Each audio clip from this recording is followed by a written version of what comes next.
सर्व शेतकरी बांधवांना नमस्कार। आज आपल्या रोशनगाव नगरीमध्ये शेतकरी बांधवांना मार्गदर्शन करण्यासाठी मार्गदर्शक लाभलेले दत्तासर कांबळे हे आपल्याला कांद्याविषयी माहिती देणार आहे। शेतकरी बांधवांना कांदा पीक घेतल्यानंतर त्या कांद्यामधून आपल्याला कशा पद्धतीचं उत्पन्न भेटल आणि जास्तीत जास्त आपल्या शेतकरी बांधवांना कसा फायदा होईल या संदर्भात आपल्याला ते मोलाचं मार्गदर्शन करणार आहे कांगणे सर। तरी मी कांगणे सरांचं आपल्या रोशनगाव नगरीमध्ये मी सर्वप्रथम हार्दिक हार्दिक स्वागत करतो। या ठिकाणी आपण सर्व शेतकरी बांधवांना माझी विनंती की ज्यावेळेस आपल्याला कांगणे सर शेतीविषयी माहिती सांगते, कोणत्या शेतीमध्ये कांदा उत्पादन घ्यायचं, शेतीचं काही माहिती, कांदा लागवड, खायचा कांदा, बियाचा कांदा, ज्या कोणतं आपल्याला खत वापरायचं, कोणतं औषध वापरायचं, हे सगळं मोलाचं मार्गदर्शन आपल्याला सर करणार आहे। ते आपण शांत रीतीने ऐकून घेऊन त्यांचं मार्गदर्शन घेतल्यानंतर आपण त्याच्या मार्गदर्शनावर जर शेतीचे जे वापरलं तर आपल्याला कसा जास्तीत जास्त फायदा होईल ते आपल्याला सांगणार आहे। तर आपण रोशनगावच्या वतीनं मी दत्तासर कांबळे यांचा आपण छोटाखानी या ठिकाणी सत्कार करणार आहोत। या ठिकाणी उपस्थित आहे रोशनगावचे माजी सरपंच प्रतापरावजी काळे हे सुद्धा या ठिकाणी उपस्थित आहे। ओके, धन्यवाद। सर्व शेतकरी हॅलो, बघा आता एक तास तुमचा घेणार आहे। एक तास मला द्या, मोबाईलला देऊ नका। तुमच्याकडे एक मोबाईल आहे, अगोदर बंद करा। मी माझा मोबाईल सायलेंट केला बघा। ज्याचा मोबाईल आणला त्याचा मोबाईल घेऊन जाण्यात येईल, कारण मोबाईल माझा खराब झाला पाहिजे। आलं लक्षात? हॅलो, मोबाईल बंद करा, कारण आतापर्यंत मोबाईलला आपले दर महिन्याला 300 रुपये घातले, बरोबर आहे? लगेच फायदा झाला का आपल्याला? हॅलो, आता तुम्ही इथं आहात ना, आहेत का नाही? मी 300 किलोमीटरवर आले, तुम्ही किती किलोमीटर आलेत? 3 किलोमीटर च्या वर जास्त आलं नसेल, बरोबर आहे? मला दर महिन्याला म्हणजे दर दिवसाला मला 50,000 लोक ऐकतात। किती ऐकतात? 50,000। तुम्ही नशिबवान आहात की गणेश सरांमुळे तुम्हाला हा योग घडून आला।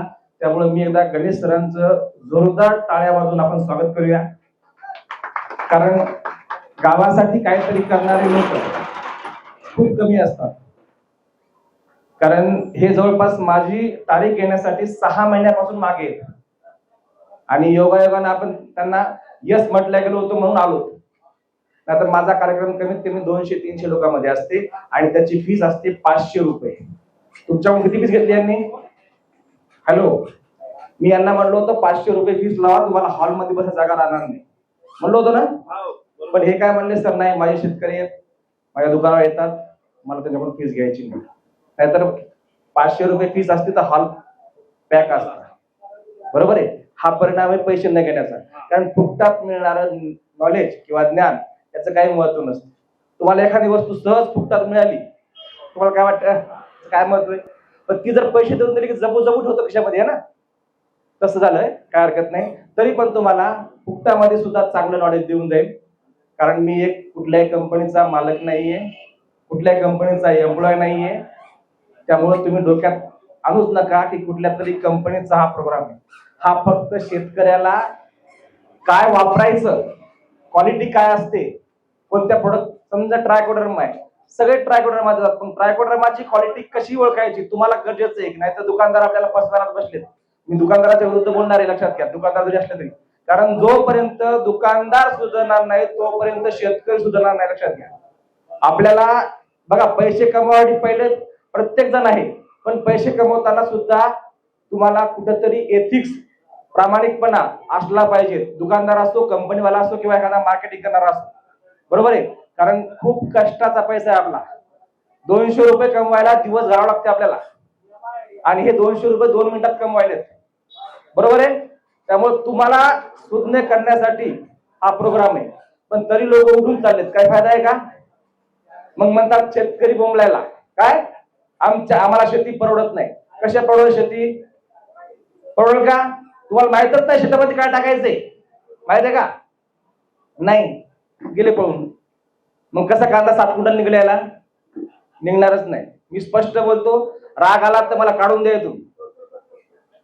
आमच्या इकडे 7 क्विंटल एकरी घेतात. तुमच्याकडे आहे कोणी एखादा माहितीला 7 क्विंटल घेणारा? मग तुम्हाला माझ्या मार्गदर्शनाची गरज आहे की नाही? या माणसांनी 6 महिन्यापासून एवढं तळतळ केलेली आहे, बरोबर आहे. चला, हरकत नाही. जेवढे आहेत, एक जरी व्यक्ती राहिला तरी मी शेवटपर्यंत त्याच एनर्जीने शिकवेल, त्याच एनर्जीने सांगेल. ज्याला खरंच गरज आहे तो घेऊन जाईल, बरोबर आहे. चला, तर आपण आपल्या प्रोग्रामकडे वळूया. बघा, या ठिकाणी कांदा लागवड करणारे किती शेतकरी आहेत? सर्व शेतात, बरोबर आहे. हायेस्ट उत्पादन किती तुमचं?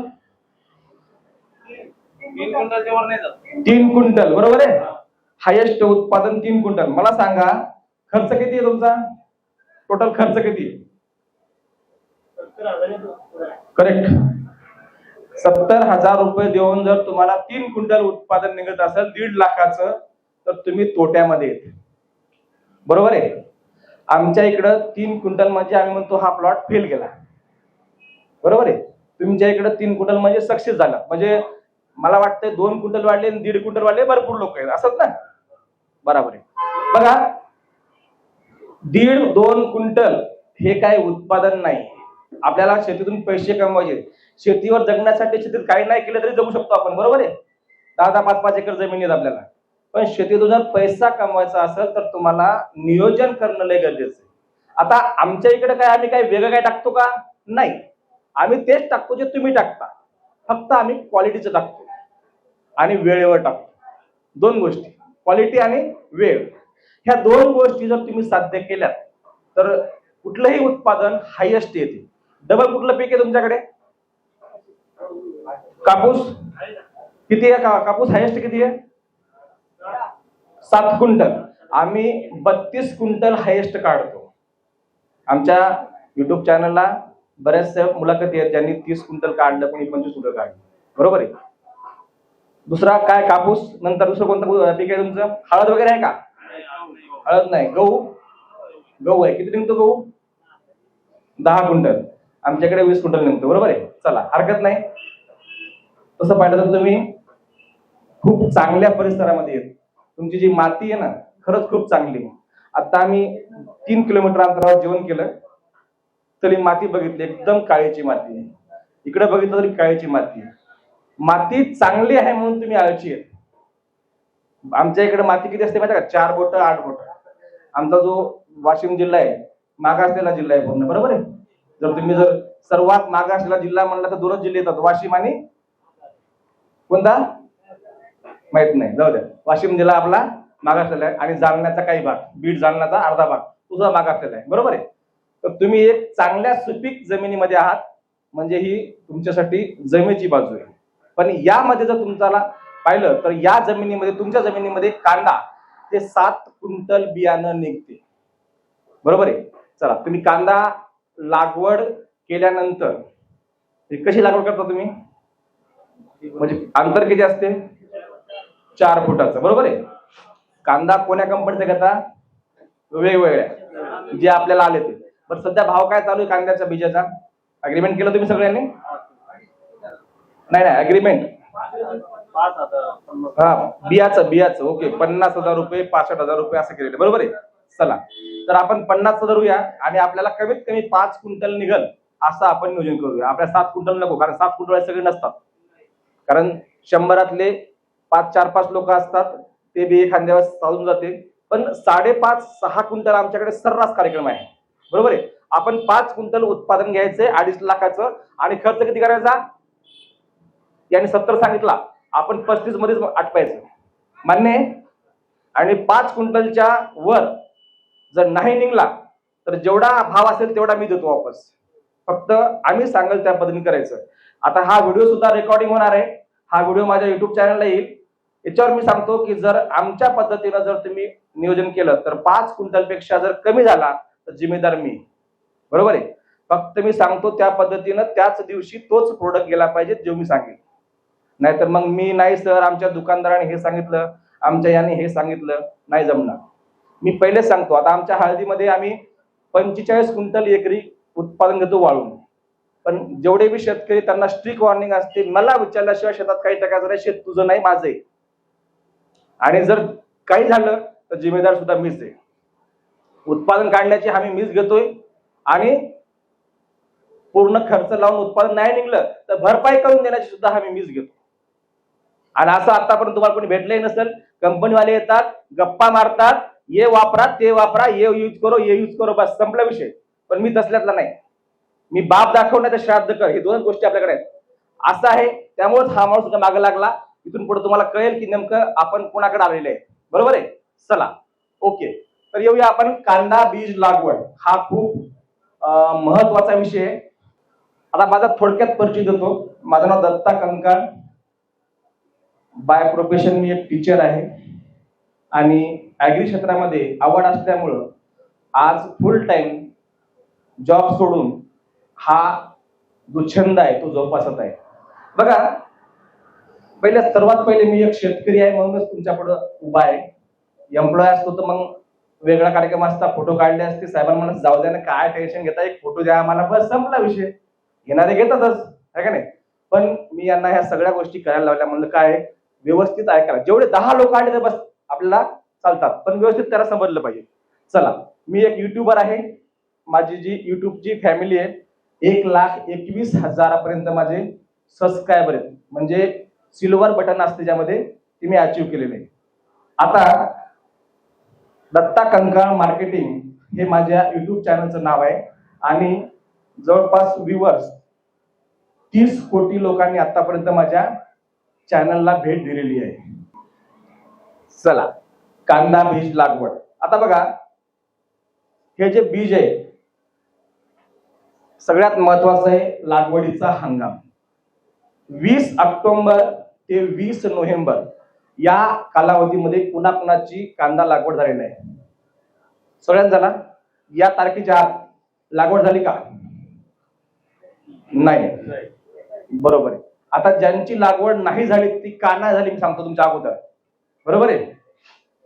ज्यांची उशिरा लागवड झाली त्यांचा कांदा ओढलाय. कांदा ओढलाय, तो कांदा लवकर उगवत नाही. बरोबर आहे ना. कांदा मोठा आला का नाही. ह्या 3 गोष्टी आहेत. उशिरा देण्याचं कारण काय की त्यांच्याकडे जे कांदा साठवणुकीला असतो तो नवीन कांदा असतो. पहिल्या टप्प्यामध्ये जेवढ्या लोकांना दिलं तो जुना कांदा असतो, तो ते व्यवस्थित देतात. नंतर कंपन्याला काय करतात, जो नवीन कांदा येतो तोच तुम्हाला 1 महिना सुप्तावस्था देऊन तुम्हाला देतात. बरोबर आहे. बऱ्याच कांद्याची उगवण शक्ती झालेली नाहीये. बरोबर आहे. त्याचं कारण तो कांदा नवा आहे.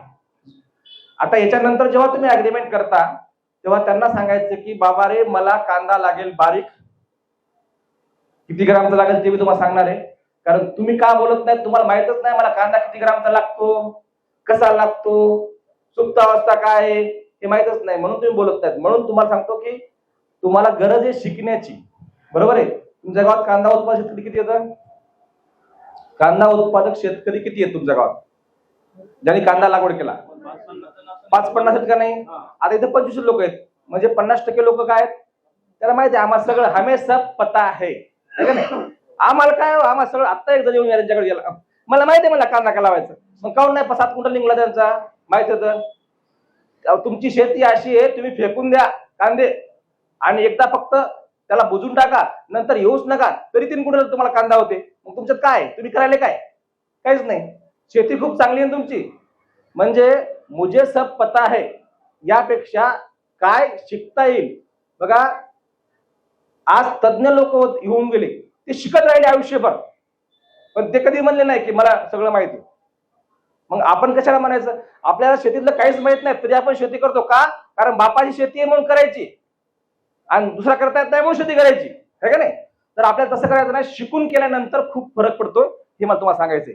चला, लागवडीचे अंतर तुम्ही किती घेता? 4 फूट. 4 फूट घेतल्यावर काय होते माहितीये का? जेव्हा आपण फिरतो फवारणीला याला तेव्हा कांडे मोडतात. आणि जेव्हा एकमेकात घुसतात तेव्हा चालता येत नाही, है का नाही? तर ती एक गोष्ट आहे. त्यानंतर बऱ्याच वेळेस एखाद्या वेळेस काय होतं, आपल्याला फवारणी करावी लागते. तर फवारणी करताना सुद्धा कांडे मोड होते. त्यामुळे शक्यतो 5 फूट घ्या. दुसरी गोष्ट, 5 फूट अंतर असलं तर वारं त्याच्यामध्ये चांगलं फिरते, परागीकरण चांगलं होते, मधमाशी चांगली फिरते. तर अंतर हे घ्या. जर तुम्हाला वाटलं 4 फूट तरी चालते, काय अडचण नाही. 4 फूट सुद्धा व्यवस्थित आहे. आता 2 कांद्यामधलं अंतर किती असलं पाहिजे? 6 इंच ते 9 इंच. कारण संख्या खूप महत्वाची. एका एकर मध्ये 22,000 ते 25,000 कांदा लागला पाहिजे. आता प्रॉब्लेम कुठे येतो? जर तुम्ही कांदा ठोकर आणला तर 22,000 होत नाही, म्हणून तुम्हाला 7 क्विंटल होत नाही. पहिलं कारण संख्या खूप महत्वाची आहे ना. झाडात एका एका याला किती फुटवे येतील? 5, 6, 7 फुटवे येतील, बरोबर आहे.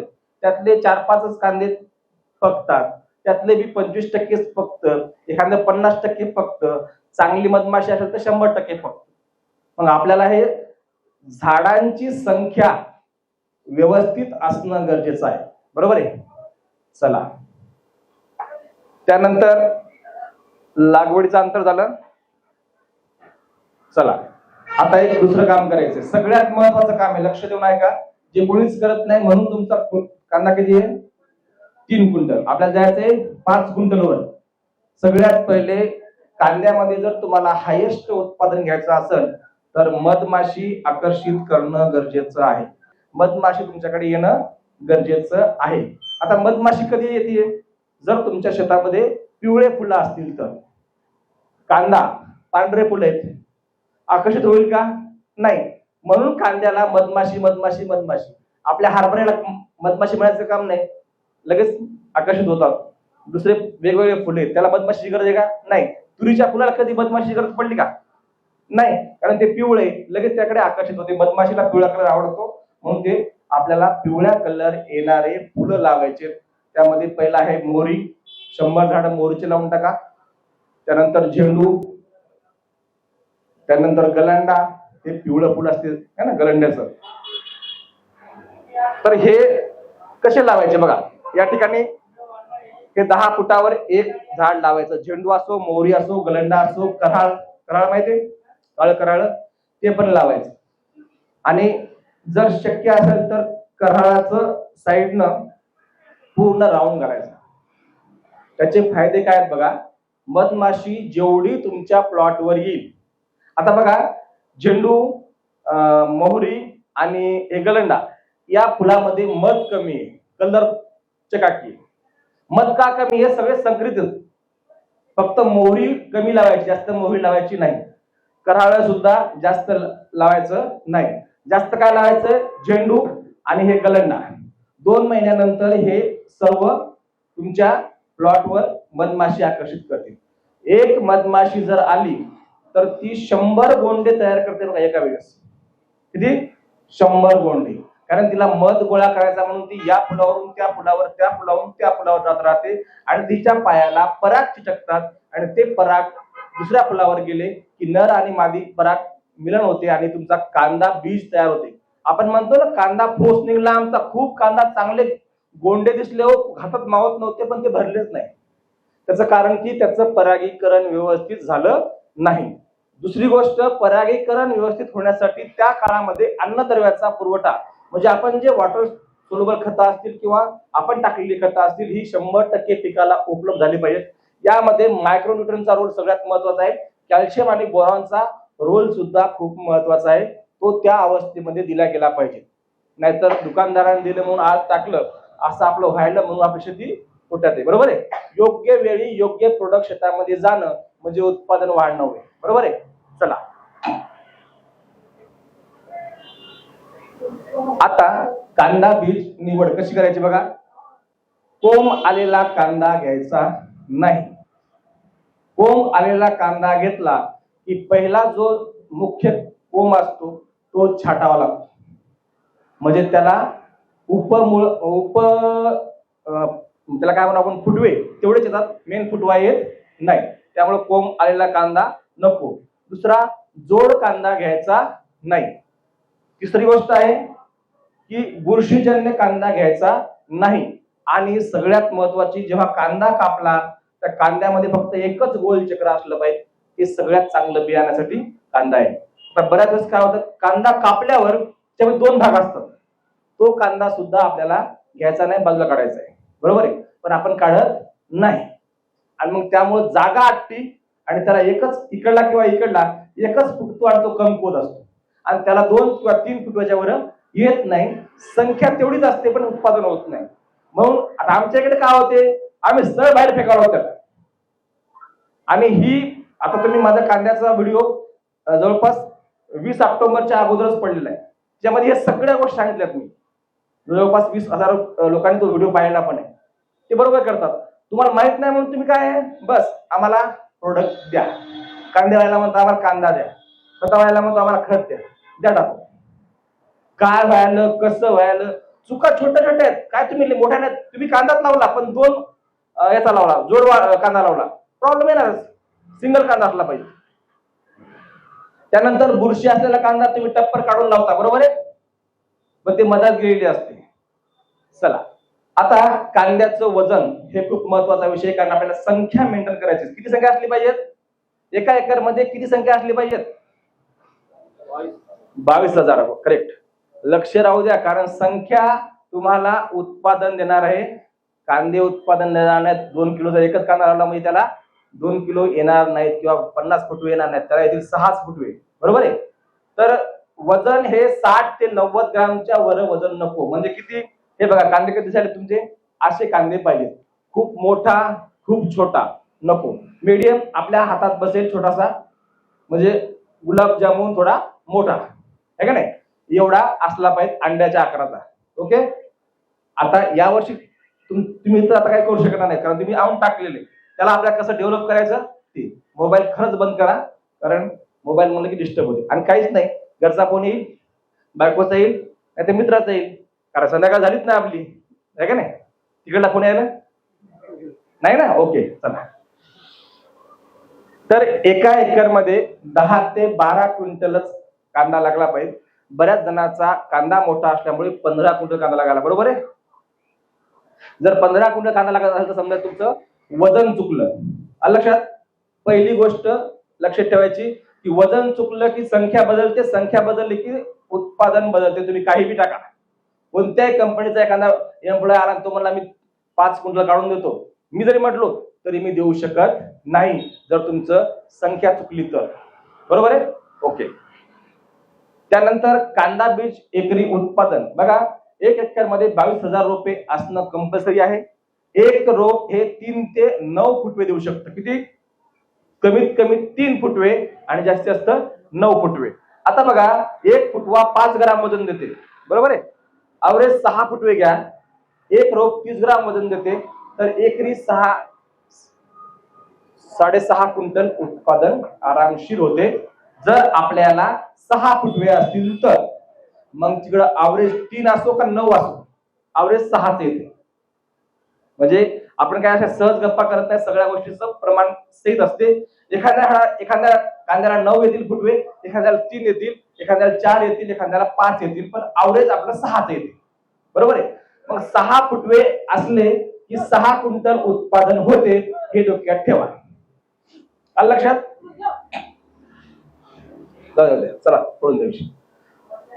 ओके, लक्षात, किती फुटवे पाहिजे आपल्याला, 3 ते 9, म्हणजे अवरेज 6. ओके.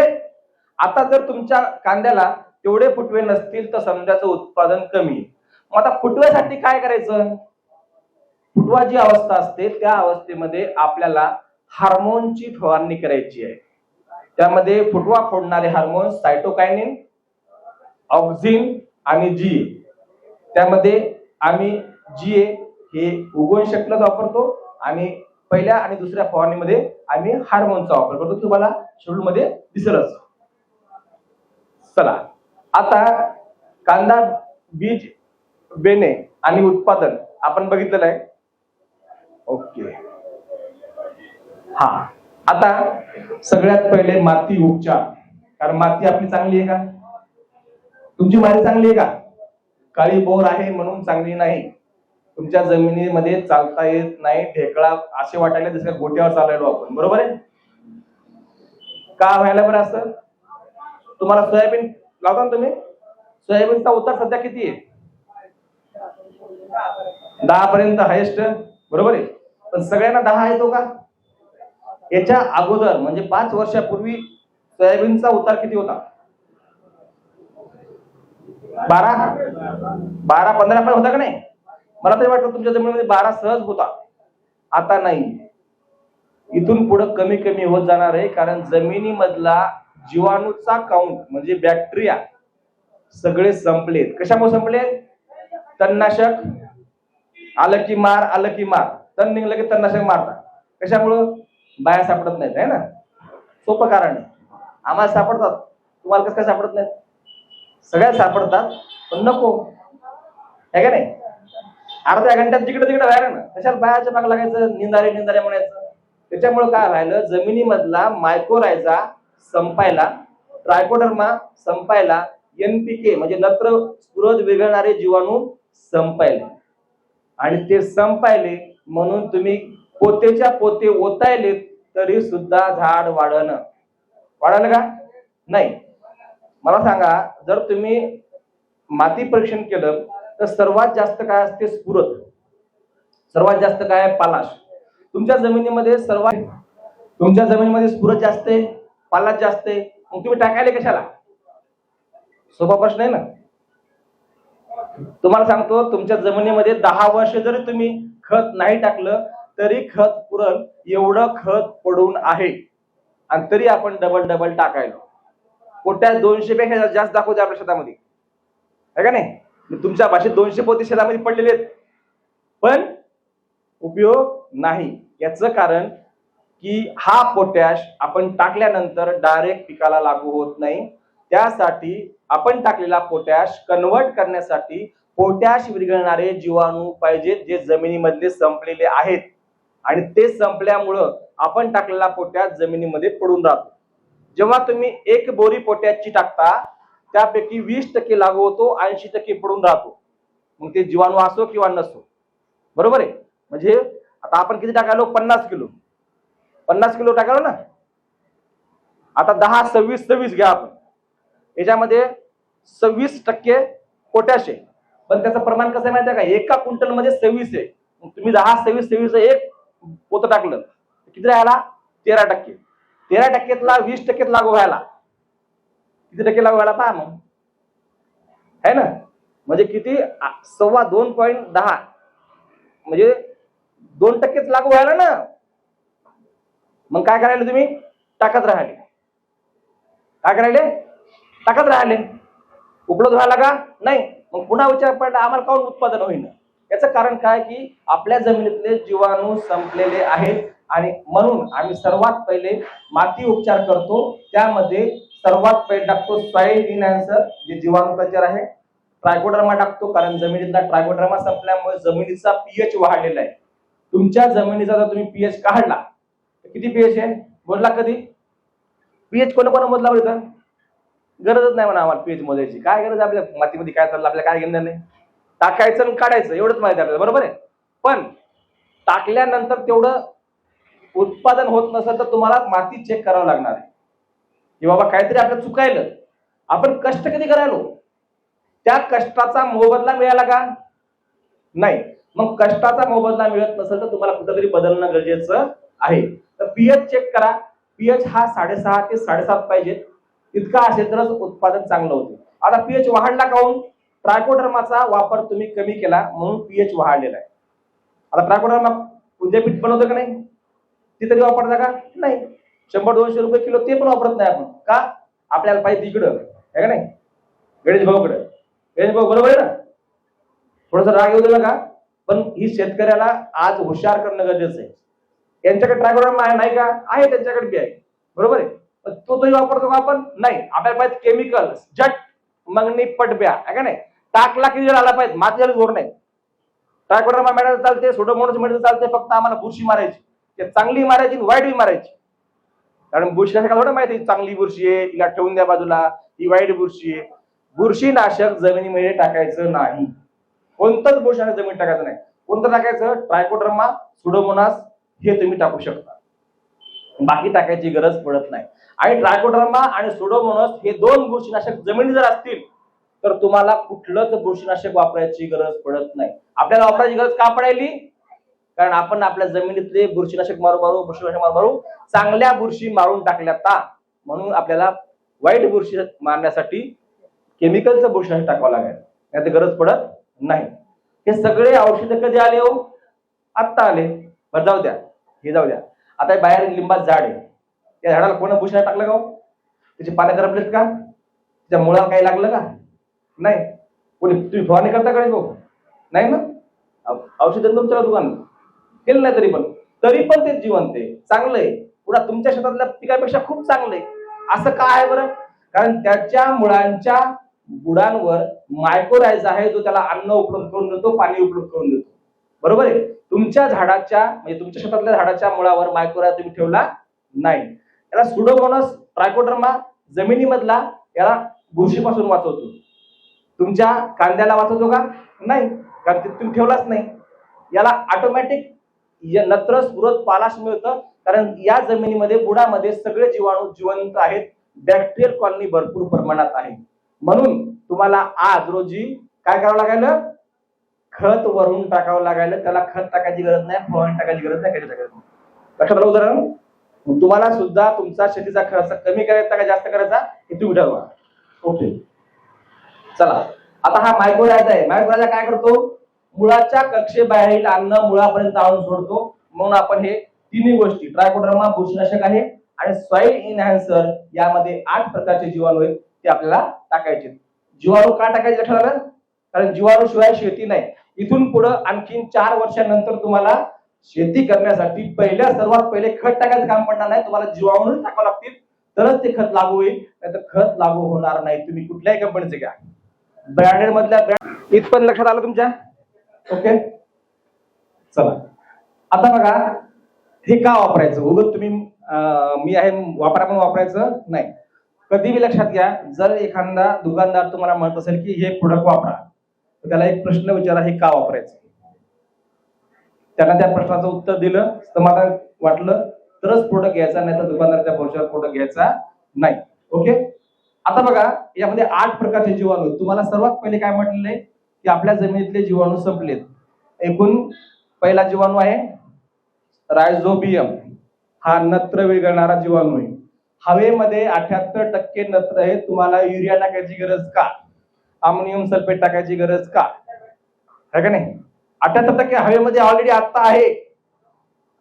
झाडाला ते नायट्रोजन देऊ शकतं, तरी पण तुम्हाला वापरावं लागतं. याचं कारण की तुमच्या जमिनीतले रायझोबियम संपलेले आहेत. नत्र कलेक्ट करणारे, नत्र पकडून झाडाला देणारे जीवाणू संपलेत, म्हणून रायझोबियम टाकायचे. अजिटोबॅक्टर हा सुद्धा नत्र विरघळणारा जीवाणू आहे आणि अझोस्पेरिलियम हा सुद्धा नत्र विरघळणारा जीवाणू. आता हे हवेतलं नत्र जमिनीत येते कसं? प्रश्न पडला असेल ना? बरोबर आहे. ऐका, जेव्हा तुम्ही ही हवा जमिनीमध्ये लागते, बरोबर आहे, हवा जेव्हा चालते ना तेव्हा जमिनीत लागते. जर तुम्ही पाणी दिलेलं असेल तर तिथं पाणी लागलं युरियाला की तिथंच ते स्थिर होतो. म्हणजे तो कुठं चालला? जमिनीत चालला. ही एक पद्धत आहे. वाऱ्यामुळे येते नत्र हवेतलं खाली. त्याचबरोबर तुम्ही स्प्रिंकलर चालवता, स्प्रिंकलर तर पूर्ण हवेतलं नत्र जमिनीवर पडतं. त्यानंतर पाणी पडतो, पाणी आपला पावसाळ्यामध्ये, त्या पाण्यामध्ये सुद्धा नत्र मिक्स होऊन जमिनीत पडतं आणि जमिनीत पडलं की पहिला काम करतं रायझोबियम. नत्र जे कच्चा नत्र आहे त्याला कन्वर्ट करतो. त्यानंतर तो कच्चा नत्र नायट्रोजन फॉर्ममध्ये कन्वर्ट करण्यासाठी हे 3 जीवाणू काम करतात: रायझोबियम, अजिटोबॅक्टर, अझोस्पेरिलियम. हे 3 जीवाणू त्या नत्राला पिकाला खाण्यायोग्य बनवून देतात. आपल्याकडे गहू आहे, आपण पीठ दळून आणलंच नाही, कच्चे गहू खाऊ शकतो आपण? नाही. स्वयंपाक बनवूनच आपल्याला खावा लागतो, बरोबर आहे. स्वयंपाक कोण बनवतं? घरातल्या महिला. तसं घरातल्या महिला जशा स्वयंपाक बनवतात तसं शेतातला स्वयंपाक हे जीवाणू बनवतात. म्हणून आपण जीवाणूवर काम करतो आणि म्हणून आम्ही 7 क्विंटल पर्यंत हळदीमध्ये 45 क्विंटल पर्यंत गेलो, बरोबर आहे. त्याचं कारण काय? की जमिनीमध्ये भरपूर प्रमाणात पोटॅश पडणे, स्फुरद पडणे, सगळं पडणे, फक्त उपलब्ध करून देता आला पाहिजे.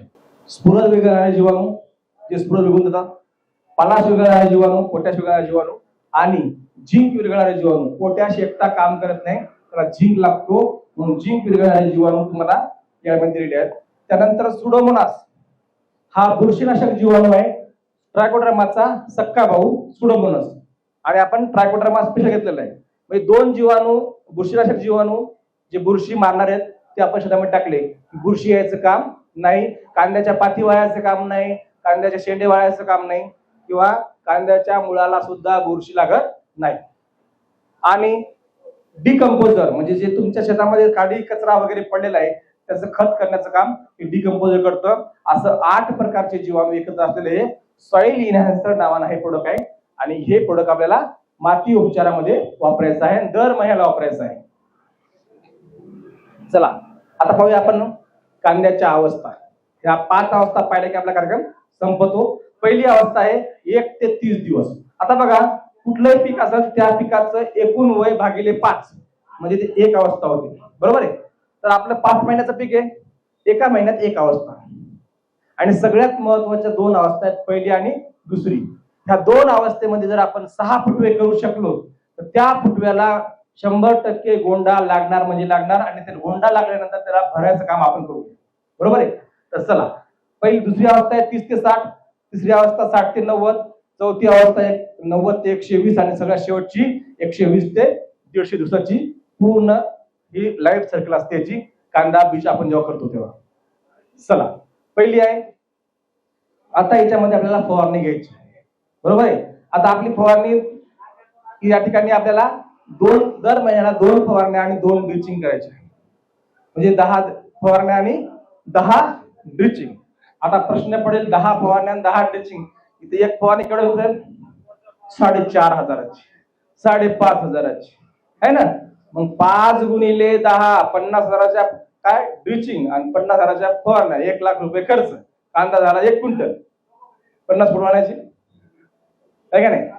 तर आपले हे जेवढे बी प्रोडक्ट आहेत खूप स्वस्त आहेत आणि खूप मस्त आहेत. त्यामुळं ड्रिचिंग जास्त होतील पण खर्च कमी येईल, हे लक्षात घ्या. टोटल खर्च किती सांगितलं तुम्हाला मी? 35,000 रुपये, बरोबर आहे. त्यामधला 15-16 हजाराचे आमचे प्रोडक्ट आणि 15-16 हजाराचं सगळं आलं तुमचं. तुमचं वॉटर सोल्युबल टाका, त्यामध्ये टाकायची इच्छा असेल तर, किंवा नसेल टाकायची टाकू नका. 15,000 रुपये तुमचा खर्च खूप झाला, तेवढा येतच नाही आम्हाला माहिती आहे. एकदाच खत द्यायलो आपण, 2 DAP 2 पोटॅश, किती वाईट तर 4,000 रुपये, बरोबर आहे. 5,000 रुपये धरून चला. 5,000ची खते, वॉटर सोल्युबल खते आपली 5,000ची झाली 10,000 रुपये, आणि आपला 15,000 रुपये. 10 आणि 15 25,000 रुपयामध्ये तुमचा कांदा ओके होते. लय वाटलं तुम्हाला कांदा जास्त चांगला वाटायला तर पुन्हा तुम्ही 5,000 रुपये खर्च करा. 30,000 रुपयात तुम्हाला 5 क्विंटल पेक्षा वर कांदा काढून देतो. मान्य आहे? 70 केला त्यांनी, बरोबर आहे. तरी 3 पर्यंत गेलं नाही, आपण 30 मध्येच दाखवलो, आणि 100% होते. कशामुळं? मी ब्रह्मदेव नाही, पण हे जीवावरले काम करतात. कारण तुमच्या शेतामध्ये असलेलं खत उपलब्ध करून दिलं, संपला विषय. तुम्ही कांद्याला किती वेळा खत देता? 3दा, करेक्ट. 3दा कांद्याला खत दिल्यावर तुमचे 15,000 रुपये इथंच गेले. मी तुम्हाला अख्ख्या शेड्यूल मध्ये फक्त पहिल्यांदाच खत टाकायला सांगालो, डबल खत टाकायचं नाही, बरोबर आहे.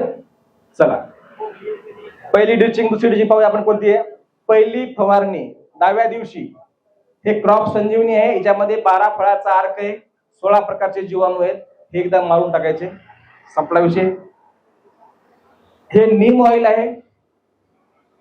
हे नीम ऑइल काय करतं? सगळ्यात महत्वाचं, कांद्याला 2च गोष्टीले त्रास देतात. एक म्हणजे थ्रिप्स आहे का नाही, तुडतुडे, मावा, हा राईट. मग कांदा असा होतो डिऊ आहे ना, मान खाली टाकतो ना. कशामुळे टाकतो बघा. आता एक कांद्याची पात आहे, समजा हे बोट माझं कांद्याची पात आहे, इथं डंक मारला की ही नस बंद होते, मग असं होते. पुन्हा वर मारला पुन्हा अशी डंक होते, पुन्हा मारला की अशी होते. या साईडचं अन्न काय होते? ब्रेक असल्यामुळे ते कांदा वाकडा होतो. मग लगेच दुकानदाराकडे जातात, हॅलो दुकानदार साहेब, आम्हाला आमच्या कांद्याची पात वाटत आहे. असं का? लगेच दुकानदार काय करतो? त्याच्यात जास्त पैसे होतात का ते टॉनिक काढतो, हा चला ठेवा, आणि मग हळूच तिकून एक कीटकनाशकाचं देऊन टाकतो, बरोबर आहे. झाला आपला कार्यक्रम. टॉयलेटनं काय केलं? काहीच नाही केलं. भरला का नाही किस्सा? हा, आता बघा तिच्या तर थांबत नाही आपले, कारण ते कीटक माहिती आहे का, एक दिवस तुम्ही फवारलं ते दुसऱ्या उडून जातात तिकडे, कोणाच्या सरच्या कांद्यावर जातात. बस याने फवारलं की याच्या कांद्यावर जातात, याने फवारलं की याच्या कांद्यावर जातात. डबल यायचं, 2-3 दिवसांनी यायचा कार्यक्रम संपला की पुन्हा वापस इकडे येतात. असं होते का नाही? केमिकलचं असंच होते. म्हणून मी तुम्हाला नीम ऑइल मागितलेलं आहे. आता नीम ऑइल काय करते बघा, नीम ऑइल आणि त्याच्यासोबत आपण ऍग्री 82 वापरतो बघा शेवटी. हा, नीम ऑइल आणि ऍग्री 82 जेव्हा एकत्र येतात तेव्हा ते पूर्ण पात कडू करतात. नीम ऑइल फवारायचं आणि 10व्या दिवशी पात उपटायची आणि खायची, तुम्हाला पात कडू लागते. जेवढे बी रस शोषक किडी आहेत त्यांना कडू आवडत नाही. आणि आपण काय केलं, पात कडू करून टाकली. 10 दिवस पातीचं जर पान कडू नाही लागलं तर पैसे वापस. रेकॉर्ड चालू आहे युट्यूबला. कारण आपण ज्यांच्याकडून नीम ऑइल बनवतो का नाही त्याने पॅकिंग पण बदलली नाही. ते म्हणतात पॅकिंगवर खर्च करायचाच नाही, म्हणजे हिरबी दिले हिंदुस्थानी कपडे नवे आणि सगळी जुनी आहे का नाही, तसं करायचं नाही. त्याने पॅकिंग बदलली नाही. तर त्यांना म्हटलं साहेब लोक कुठं कुठं पहा लोकांच्या कंपन्याचे पॅकिंग कसे आहे. त्याने एकच सांगितलं, साहेब हे फक्त पॅकिंगवर चालत नाही, मधल्या क्वालिटीवर चालते. तुम्हाला पाहिजे असलं तर न्यात देऊ नका. आपलं नीम ऑइल जर तुम्ही मारलं तर 10 दिवस थ्रिप्स आला तर मला फोन लावायचा, सर थ्रिप्स यायले. पण 10व्या दिवसापासून कमी कमी आजार होऊन जातो, कारण त्याच्या सेल वाढतात, कमी होतो. जर 10 दिवसाला फवारणी केली तर किती लागायला ते? 20 ml केवढ्याचं व्हायला 20 रुपयाचं, बरोबर आहे. 1000 ml 1000 रुपयाचं, म्हणजे 20 रुपयाचं तुम्हाला औषध लागायला. 3दा फवारा 60 रुपयाचं लागायला. काय फरक पडेल 60 रुपयात? पण त्याच्यावर थ्रिप्स बसत नाही, आळी बसत नाही, अंड येत नाही, कुठलंच कीटक त्यावर बसत नाही. त्यावर नाही बसलं की सोंड बुडवायचा विचारच नाही. एखाद्याच बसलं समजा तर सोंड एकदा बुडवतो, डबल बुडत पण नाही, कारण ते कडू लागतं. ते उठतं आणि शेजाराचे जाऊन बसतं. आमच्या इथं झेंडू आहे. मी माझ्या झेंडूवर, मला 3 एकर झेंडू असतो, मी यावर्षी 4.5 लाख रुपये झेंडू म्हणून कमवले. तर त्या 3 एकर झेंडू मध्ये आपल्या एकही नागाळी नाही आणि एकही थ्रिप्स बसत नाही. पण आजूबाजूचे लोक परेशान आहेत माझ्या शेतामध्ये. मग ते नेहमी विचारतात तुम्ही काय करता, तर मी सांगतो नीम ऑइल मारतो. नीम ऑइलला काय होत असते का, दुसरं काहीतरी मारता, तुम्ही लय हुशार आहे तुम्ही, आम्ही पण नीम ऑइल मारतो. ते कोणते करतात, ते कडू मारतात. ते कडू असते का नाही, ते कडू अतिशय घातक आहे, त्यामुळे परागीकरण होत नाही. आणि जर तुम्ही कांद्यावर कडू मारत असाल तर तुम्हाला कधी 2 क्विंटलच्या वर कांदा होणार नाही. दुकानदाराकडे जे कडू मिळाला, कडू औषध एकदम कडू, हाताला लावलं तरी कडू, तंबाखू खाल्ली तरी तुम्ही खाऊ शकत नाहीत, है का नाही, ते कडू औषध मारायचं नाही. चला आलं लक्षात पर्यंत. आता काय करायचं आपल्याला, क्रॉप संजीवनी 100 ml घ्यायचं. हे 20 ml घ्या, 30 ml घ्या. आणि जास्त प्रॉब्लेम असेल, थ्रिप्स जास्त असेल एखाद्या वेळेस, तुम्ही आता मारलं काहीच नाही, अशावर तुम्हाला 40-50 ml घ्यावं लागेल 15 लिटरच्या पंपाला. त्यानंतर ट्रायकोडर्मा कसा तयार करायचा, 2 किलो गुळ, 2 किलो उकडलेले आलू एकत्र करायचे, 8 दिवस ठेवायचा आणि 9व्या दिवशी फवारणीमध्ये वापरायचा. किती वापरायचा? 5 लिटर वापरायचा एका पंपाला. आणि ऍग्री 82 हे स्टिकर आहे, ऍक्टिव्हेटर आहे, स्प्रेडर आहे, मिक्सर आहे, हे आपल्याला वापरायचं आहे. त्यानंतर दुसरी फवारणी 25व्या दिवशी घ्यायची. इमामॅक्टिन हा एकच कंटेन एकदा घेतलेला आहे फक्त, ते बी जर गरज असेल तरच मारायचा, नाहीतर मारायचा नाही. हा कधी मारायचा, जर तुम्हाला तुमच्या याच्यावर जास्त थ्रिप्स वाटत असतील, एखाद्या वातावरण बदललं तर नीम ऑइल पण काही करत नाही. अशा वेळेस थ्रिप्स वाटत असली तर ते कॉम्बिनेशन मारायचं प्रोक्लेमचं, बस.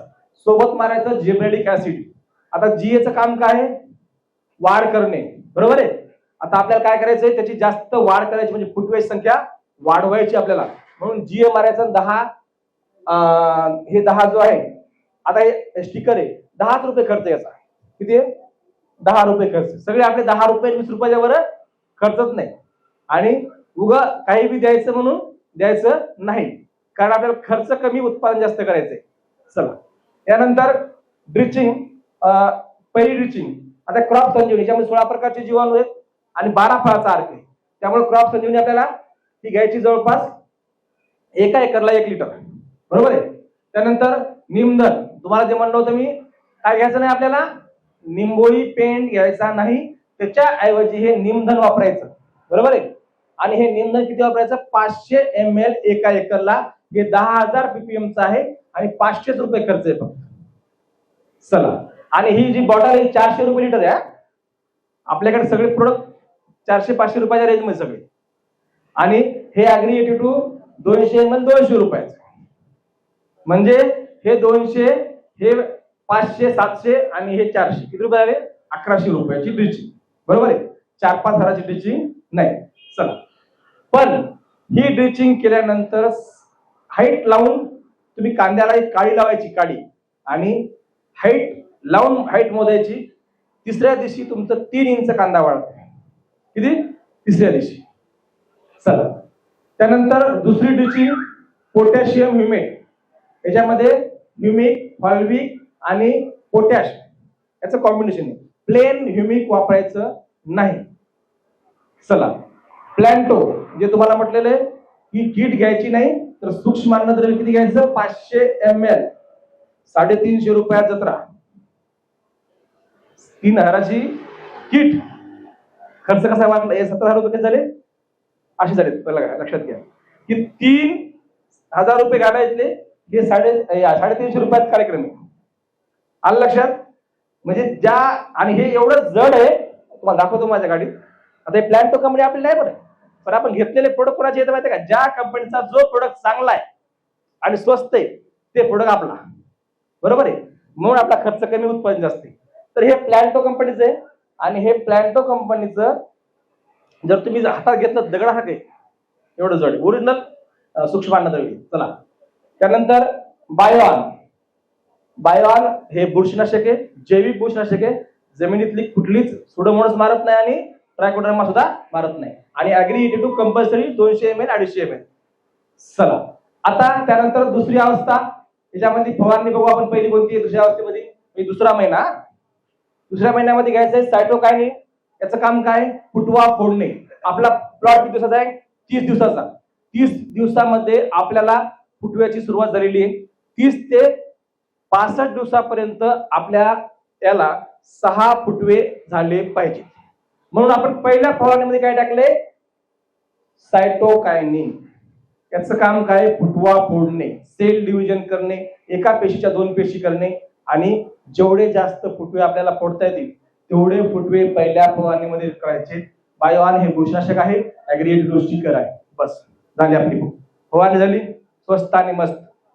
चला, त्यानंतर घ्यायचंय क्रॉप संजीवनी फवारणीमध्ये आणि ताक. तुमच्याकडे सगळ्याकडे ताक आहे, ताक घ्यायचं. ताक काय करायला माहितीये का? तुमच्या कांद्याची जे शेंडे करपण्याचा प्रोग्राम आहे ते बंद करणार. सगळ्यात चांगलं बुरशीनाशक ताक, पण वापरत नाही आपण. का? काय कर्तव्य दुकानदारामध्ये आहे ना, काय कर्तव्य ताकान कुठं एवढे किडे येत जातात का? एवढं वापरून पहा. ताक घ्या सोबत, फक्त अग्री 82 वापरा, कारण ताकाचं मध्ये गेलं पाहिजे, वर राहिलं पाहिजे, धूर निघलं पाहिजे, तेवढं करा. 100% ताकानं सुद्धा, ताकामध्ये एवढे बॅक्टेरिया आहेत की जे विज्ञान सुद्धा मोजू शकत नाही. चांगले इतके. माणसानं जर ताक दररोज पिलं ना तर माणूस बिमारच पडत नाही. पण फुकटामध्ये भेटते ना, महत्व नाही. इकडे पहा ना, इकडे ताक काय भाव आहे? खंबा आहे का नाही? इकत घेऊ आपण, डांगा लावलं घेतोय का नाही? घेत नाही इकडं. त्यांना पण नशा येते, झोप लगेच येते ताकानं सुद्धा. चला, ओके. हा, चौथी फवारणी. चौथी फवारणी. आता आपल्याला चौथ्या फवारणीमध्ये आपण काय घेतलं? एक्स्ट्रा. एक्स्ट्रा कशामुळे घेतलेला आहे? जर प्रॉब्लेम असेल तरच घ्यायचा, नाही तर घ्यायचा नाही. एक्स्ट्रा काय करतो? चिप्स, मावा, तुडतुडे जास्त असतील तर घ्यायचं. बघा, आपण काय करायलो? त्याला बाजूला ठेवायलो, पण किती नाही म्हटलं तरी जिथं निमोय लागलं नाही, खालून लागलं नाही, वरून लागलं नाही, ते चिप्स डंक मारतात. अशा वेळी तुम्हाला ऑप्शन आहे एक्स्ट्रा घ्यायचा. आणि त्यासोबत घ्यायचं ऑक्सिन.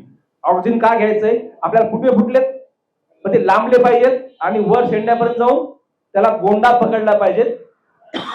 त्यासाठी हे ऑक्सिन हार्मोन्स आहे. आणि हे ऑक्सिन हार्मोन्स काय करतं? कांडीची जाडी वाढवतं आणि लांबी वाढवतं.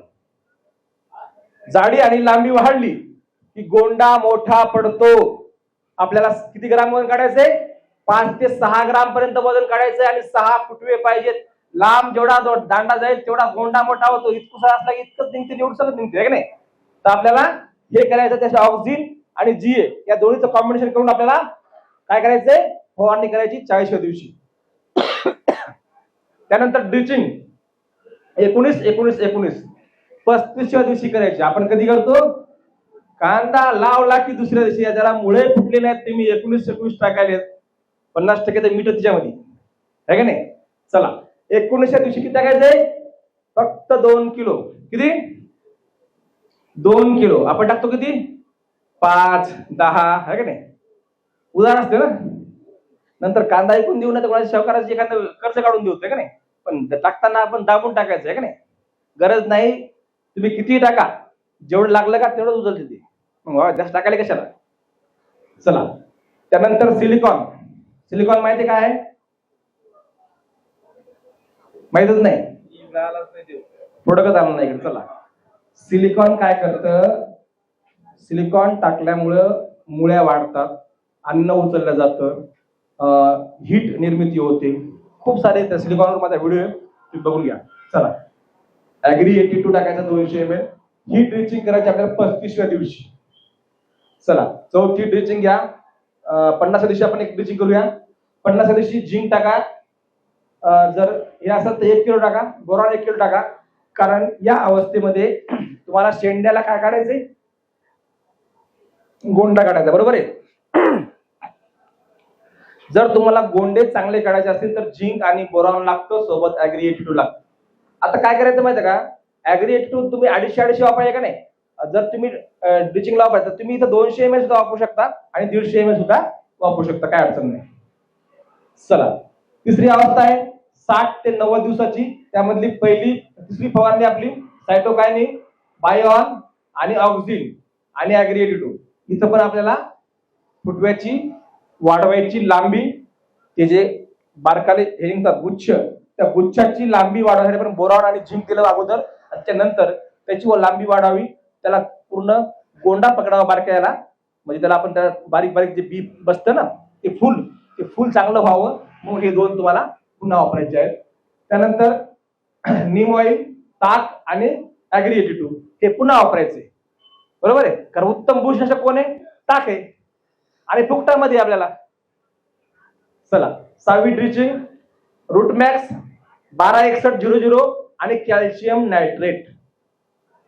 कॅल्शियम नायट्रेट जर तुम्ही व्यवस्थित 75व्या दिवशी वापरलं तर तुमचा कांदा ठोस व्हायचं कारणच नाही. आणि किती वापरायचं? 2 किलो वापरा. चांगल्या कंपनी 1 किलो वापरा, काही हरकत नाही. पुढचं महाग आहे ते 1 किलो वापरा. आणि ऍग्री 82 100 ml 200 ml चालू शकते, काय अडचण नाही. आता रूटमॅक्स काय करणार? याच्यामध्ये पोटॅश आहे. पोटॅश काय करते माहिती आहे का? पानाने तयार केलेलं अन्न मुळापर्यंत पोहोचवणे, मुळाने तयार केलेलं अन्न फुल पानापर्यंत पोहोचवणे, वहनाचं काम करते. त्यानंतर 6वी ड्रिचिंग आपल्याला घ्यायची आहे 13-40-13. 2 किलो घ्यायचं एका एकरला. बायोन 1 किलो घ्या किंवा अर्धा किलो घेतलं चालते. ऍग्री 82 100 किंवा 200 ml घ्या. 90 ते 120 दिवसाचा नियोजन. त्याच्यामध्ये बघा संजीवनी घ्यायची आपल्याला, ताक घ्यायचंय आणि ऍग्री 82 घ्यायची, फवारणी करायची. खर्च कशामुळे कमी आहे? याच्यामुळे कमी. 10 रुपयाचं हे 100 ml 100 रुपयाचं, 400 ml 400 ml लागलं नाही तुम्हाला फवारणी. 5 पंप 6 पंप होतील, 2 फवारण्या होतात. म्हणजे 200 रुपयाचं हे, 100 रुपयाचं हे आणि फुकटाचं 300 रुपयात फवारणी. आणि कांदा 100% बिन रोगमुक्त राहील, हे मी तुम्हाला गॅरंटी सांगतो. फक्त वेळ चुकू द्यायची नाही. चला 6वी फवारणी बघा. याच्यामध्ये क्रॉप संजीवनी, ऍग्री 82 आणि नीम ऑइल. त्यानंतर ड्रिचिंग पोटॅशियम ह्युमेट आणि ऍग्री 82 दोनच ड्रिचिंग करायची. आणि तेव्हा फक्त मुळं वाढवायचं काम राहते. त्यानंतर 13-40-13 एकरी 3 किलो घ्यायचे, कारण थोडी भूक वाढली असती.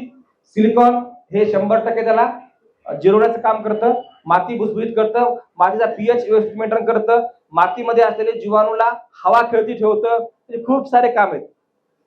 आणि बायोन आणि ऍग्री 82 बायोन हे उत्तम बुरशीनाशक आहे. त्यामुळे बुरशी, जमिनीतली बुरशी नाही आली की वर बुरशी येत नाही, हे लक्षात ठेवा. आपण प्रत्येक वेळ बायोन का वापरायलो? कारण ते जमिनीतली बुरशी मारतं आणि जीवाणूला मारत नाही. हानिकारक जे आपल्या बुरशी आहेत त्याला मारून टाकतं, चांगल्याला मारत नाही. चला, 120 ते 50 दिवसाचा प्रोग्राम आता शेवटचा महिना आहे, चौथा महिना. यामध्ये 0050 काय करायचं आपल्याला, फक्त बियाचं वजन वाढवायचंय आणि प्लॅन्टो सूक्ष्मान्नद्रव्ये आणि ऍग्रीएटिव्ह. आता याच्यामध्ये जर तुमची जमीन जर थोडी खराब असेल तर तुम्ही सूक्ष्मान्नद्रव्ये दर महिन्याला 500 ml वापराच. जमीन चांगली असेल तर तुम्ही दोनदा वापरलं तरी 2 महिन्याला म्हणजे 1 महिना अडकून तुम्ही वापरलं तरी चालतं, निघून जातं. पण जर तुमचा प्रॉब्लेम असेल तर तुम्हाला सूक्ष्मान्नद्रव्ये हे किती वापरायचंय, 500 ml म्हणजे 350 रुपये दर महिन्याला खर्च करा. तुम्ही खूप सारा खर्च करता पण जिथं करा तिथे करत नाहीत, तेवढं केलं. आता सूक्ष्मान्नद्रव्ये का गरजेचे माहिती आहे का? जसं जेवणामध्ये मीठ, जेवणामध्ये काय लागतं, मीठ लागतं आणि ते मीठ जर नसेल तर जेवण पोचट होतं.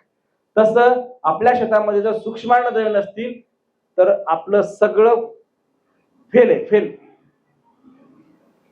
कारण तुम्हाला जर हे उचलायचं असेल, पोटॅश उचलायचं असेल, काय लागतं, कॅल्शियम लागतं, मॅग्नेशियम लागतं, झिंक लागतं, हे तिन्ही लागायलेत. मग हे तीन जर जमिनीत नसले तुम्ही किती पोळ्या टाकला, किती जीवाणू टाकले, उचलतील का? नाही. तसं सूक्ष्म अन्नद्रव्ये हे मुख्य अन्नद्रव्याला लागू होण्यासाठी मदत करत असतं, म्हणून सूक्ष्म अन्नद्रव्ये दर महिन्याला वापरायचं. त्याचबरोबर दर महिन्याला ह्युमिक, कुठलं ह्युमिक वापरा, 200 रुपये किलोचा वापरा, पण दर महिन्याला ह्युमिक सोडा. कारण ह्युमिक सोडली की जमिनीमधला ह्युमस ऍक्टिव्ह होतो, ह्युमस ऍक्टिव्ह झाला की जमिनीतले जीवाणू ऍक्टिव्ह होतात. आणि दर महिन्याला 2 किलो गुळ, किती, 2 किलो गुळ, काही असू द्या, मग तुमच्याकडे कापूस असू द्या, तुमचा हरभरा असू द्या, काही असू द्या, 2 किलो जमिनीवर जर गुळ तुम्ही फवारला किंवा ड्रिचिंग केली तर तुमच्या त्या जमिनीतले जीवाणू सगळे ऍक्टिव्ह राहतात. कारण जीवाणूला खायला लागते ग्लुकोज आणि गुळामध्ये असते ग्लुकोज. ते ग्लुकोज खायला भेटलं की ते काम करतात. तुम्ही काम खायला नाही तर काम करता तुम्ही नाही, तसं असते. चला, आणि हा शेवटचा आहे आपला कार्यक्रम 130 दिवसाचा. 0050 झिंक 1 किलो आणि बोरॉन 1 किलो आणि ऍग्रीएटिव्ह 250 ml. कार्यक्रम खतम. 130 दिवसानंतर काही टाकायची गरज नाही. ओके, तुम्ही वाटलंच तुम्हाला 2 किलो किंवा 3 किलो आपण 0050 टाकू शकतो. 100 ml ऍग्रीएटिव्ह टाकलं तरी खतम. आता टोटल खर्च किती येतो सगळा, बरोबर आहे.